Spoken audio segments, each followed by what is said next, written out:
Hello everyone, welcome to MeroSiksha. So I'm here with the another content that's comparative and superlative. So most of you might have already guessed.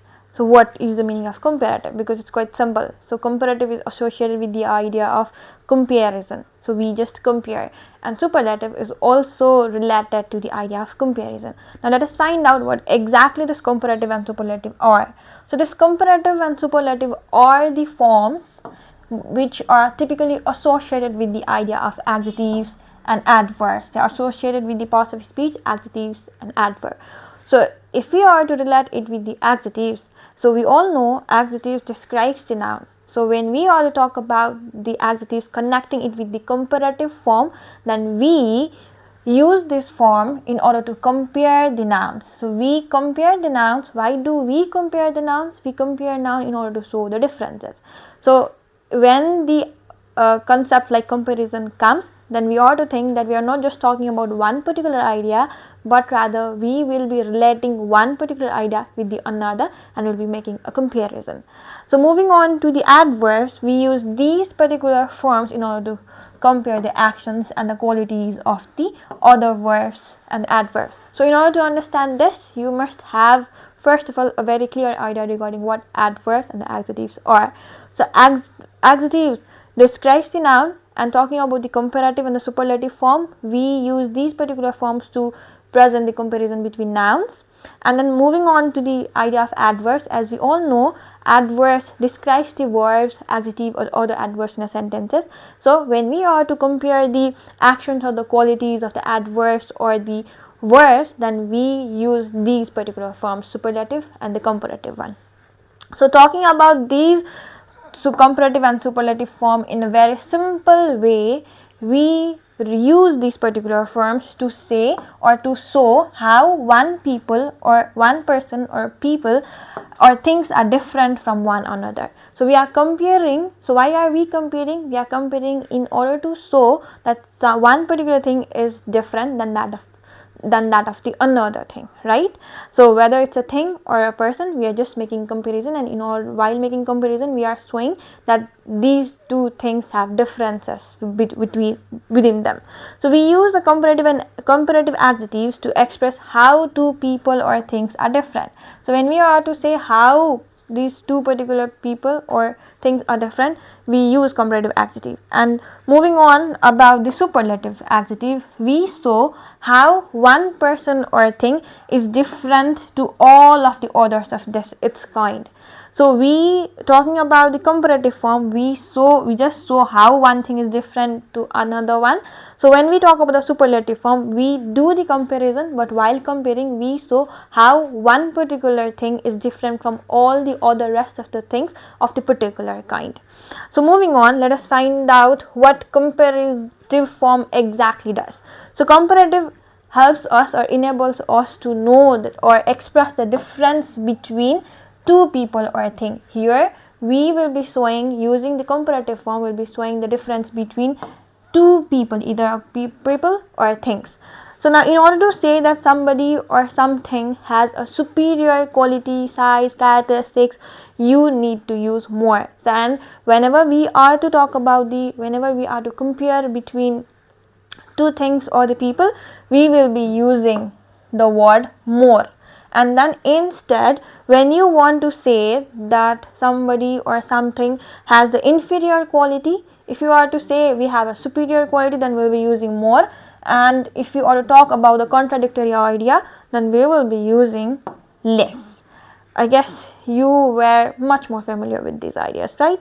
So but now when you refer to two people or things you are comparing, then also you need to use than. So it's not only the thing, whenever you are comparing, you are also supposed to use than as well, because you are making comparison. You are saying that something is better or something is worst in comparison to the other one. So you'll be using the word comparison than as well. So be careful with the spelling as well. So for example, living in the city is better than living in the country. So if we are differentiating between the lifestyle in the city and lifestyle in the countryside. So which one is better? So according to this particular sentence, city life is better than that of the country life. So we are here comparing between the two ideas, that's it, life in city and the life in countryside. Now moving on, let us talk about the superlative form. So we use superlative form again to compare, but here we are comparing one idea or the one person or one thing to several others of a same kind. And when you want to say that one person or thing is superior to all others, so here we don't compare between two things, but rather we say that one particular idea is superior to all others in a group. So we need to use the most, and remember the article the is very much important when you are talking about the superlative form. We always use article the before this most. So because we are saying that that particular idea is superior to all the others of that similar kind. So but when we are to talk about that one particular person or thing is inferior to all others, then we will be using least, and of course do not forget to use the before the list. Okay, so now let us talk about these particular ideas and find out how are we supposed to create the superlative and the comparative form of a one particular word. How are we supposed to create? We have different ideas, and these ideas are based on the use of the syllables. So the thing is, we have a word, and if that particular word has only one syllable, when we pronounce, if we have only one syllable, and if that particular word ends with e at the end, for example, here is the word wide, and it consists of only one syllable, and the word here ends with e. So one syllable, if the word has one syllable and ends with e, then while changing it into a comparative form or creating the comparative form of it, we will be adding r over here. So we will be adding r. We already had e, and this particular word has only one syllable, we will be adding r. So when we are to create the superlative form of this particular word, what are we supposed to do? We will be adding st.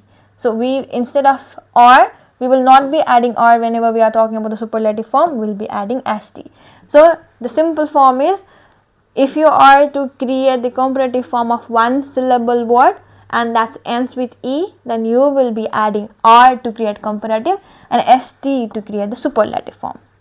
So moving on, the thing is, when we have one syllable word, the word you have one syllable, but that consists of one vowel and then the one consonant at the end. For example, we have this word hot, we have here one vowel and another one, it's a consonant. So if this is the case, then what are we supposed to do is we will be double the consonant that's over there, and then we'll be adding er. For example, we have hot, this one is the consonant over here. To double the consonant, we will be adding t again, double, and then after that only you will be adding er when we are to talk about when we are to change it into comparative form. So whenever we are talking about the superlative form, again what will we be doing? We will be doubling the consonant word again. For example, we have the word hot. So now here, in order to change into superlative form, we will be adding the consonant, and then after that we will be adding est.